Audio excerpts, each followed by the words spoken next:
everybody, this is Dan at More Old Stuff. Just gonna give you a little quick intro here to some more stuff that I found over the weekend, and you're welcome to ask any questions if you have them in the comments. Please subscribe and like, and this will help me get going with some more videos. I hope to be doing more on a weekly basis.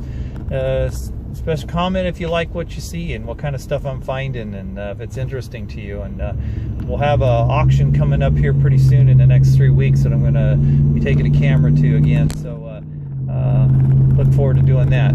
Anyhow, see you in a little bit.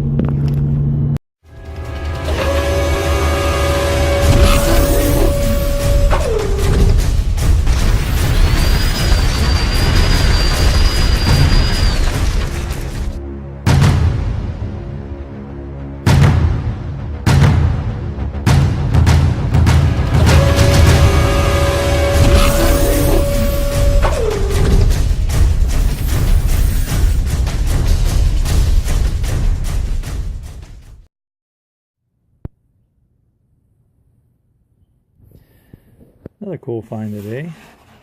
There's 2 sheets. They're uncut collectible cards, and they're Batman from the Batman movies, from the Michael Keaton Batman movies, it looks like. Let's see if I can spread this out. I'll have Sean hold that in for me. So over a little. So this is the back of it, and they're 1989. I don't know anything about these. 1989, and they just kind of cover the gamut. The edges are a little funky, and my tops. 89 edges I've been through it. I think this has been rolled up and sitting on the floor, and this was all kind of funky around the edges. There's just different pictures in Batman movie. This will be, I think, the Michael Keaton Batman movie.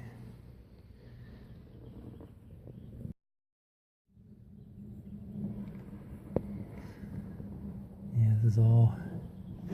And there's actually 2 sheets here. Same thing. And this one's a little cleaner, at least on the inside pictures. Actually, they might not be the same. It looks like they might be different. No. They're the same.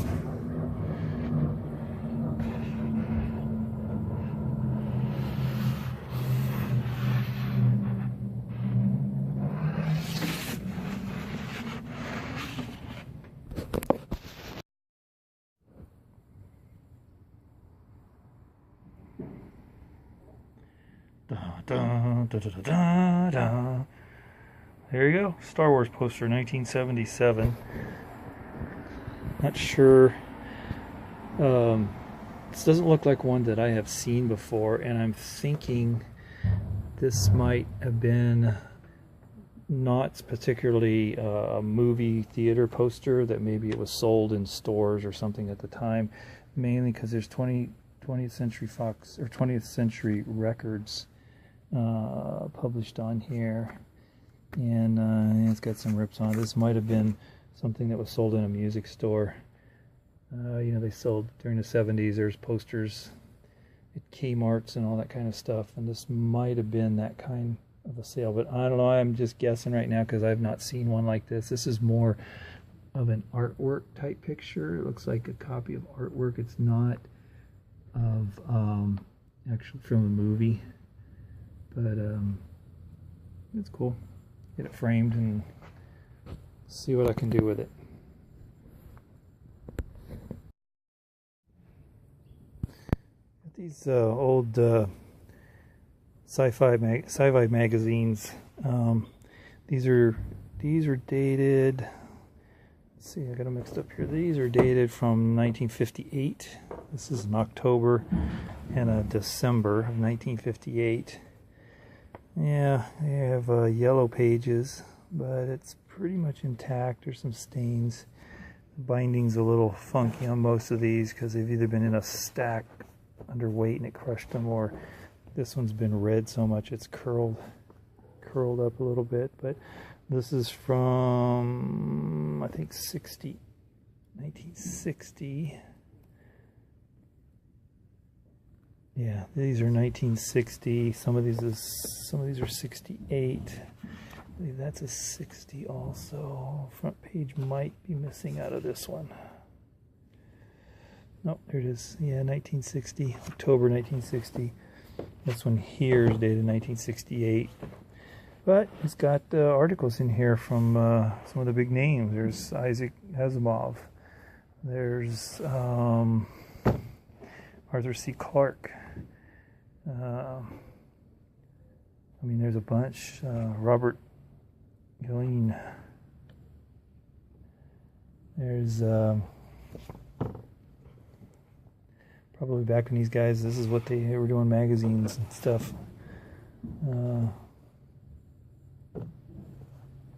So this is interesting. I'm looking these up. I paid $3 for this whole stack. Looking these up, you know, I know it's based on condition. I'm seeing anywhere from $5 to $12. None of these are in like mint or even close to near mint condition. They all have some damage on them, so they're probably about $5 a piece. I'm guessing. I have to do a little more research on them, figure that out.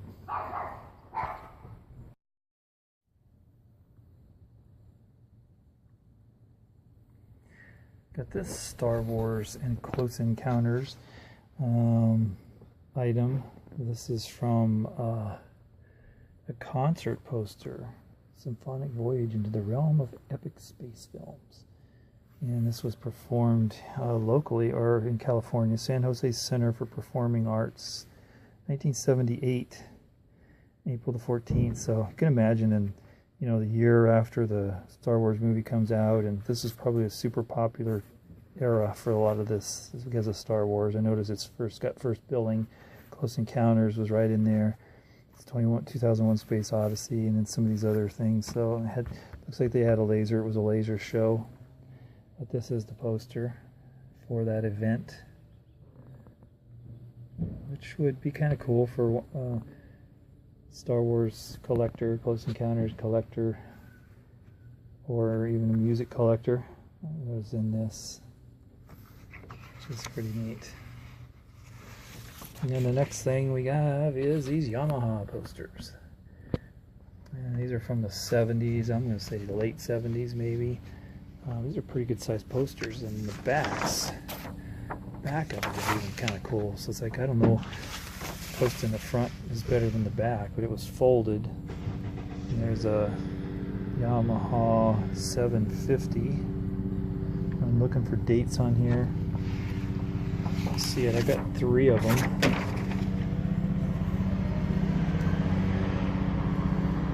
There's this poster. Same thing on the back. 650. Yamaha 650 on this one. And this is a 750.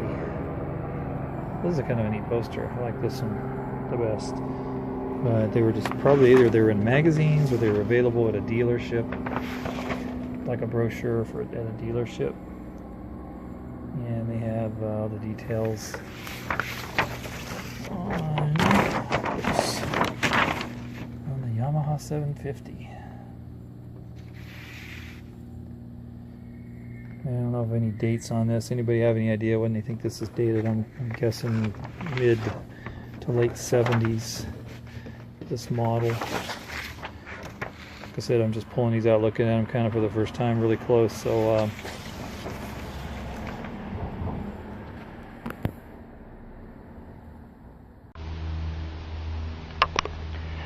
This is a 1966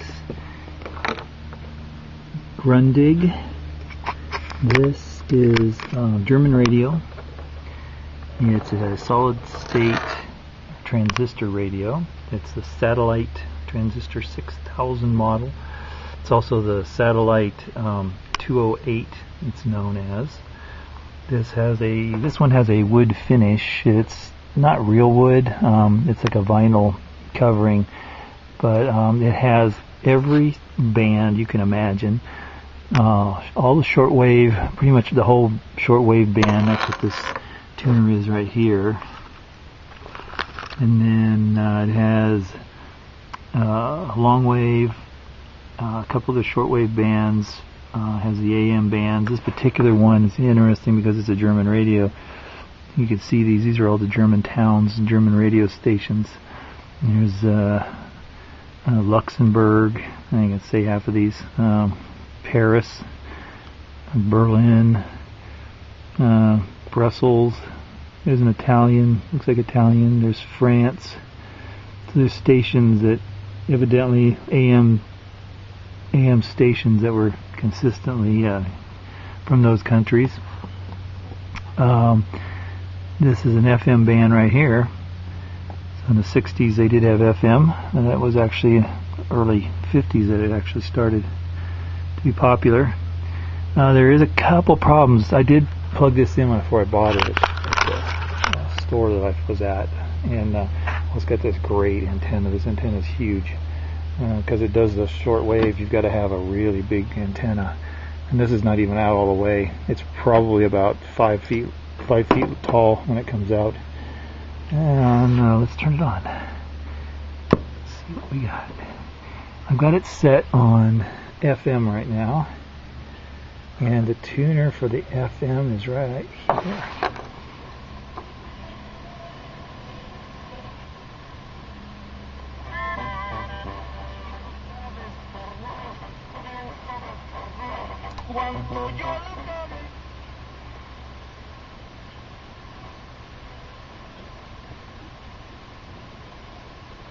It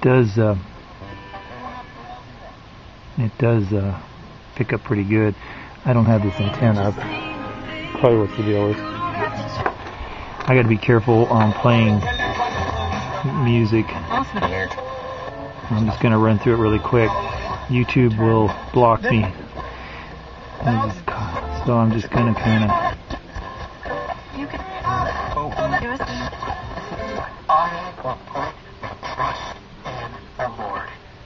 You've allowed this, but I'm trusting you. I know where this is coming from. I know why this is happening to me. Volume up here. And so David prepares to defend himself. It actually has two bands. I mean, it has a couple. It's got a spread band. I'm not sure what that is. I'm going to have to kind of figure that out. And it goes mono, so we got one speaker or stereo. It's got two speakers in it, actually. Kind of heavy. It weighs about 15 pounds.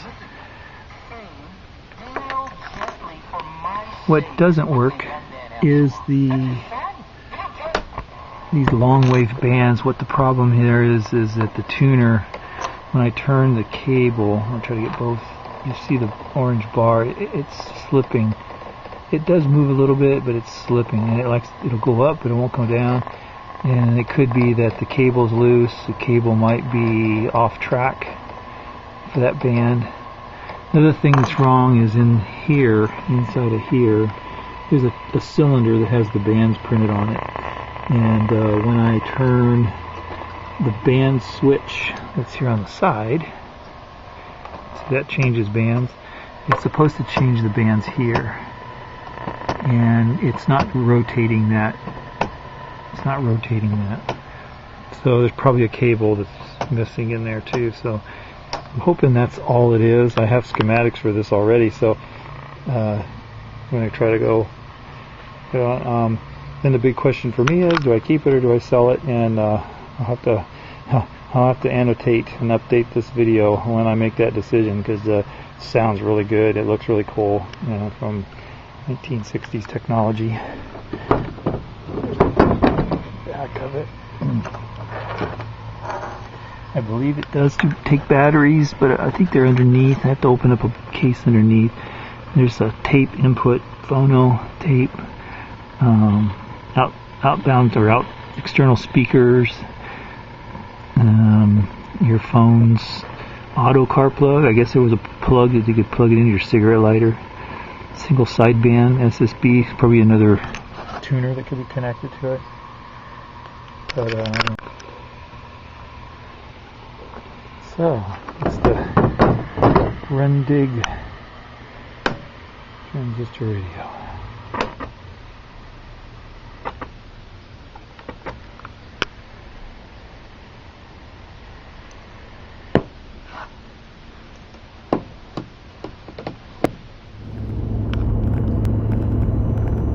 Hey everybody, it's Dan again. Hey, if you enjoyed this video and you'll please subscribe to it. Also, you can find me on several of the Facebook groups. I'm on the Reseller Society, the Collector's Catacomb. I'm a temporary fill-in panel member there. If you want to check out their videos also, I'll have all the links to the places you can find me down here in the comments. So check it out and get in touch with me if you have any questions.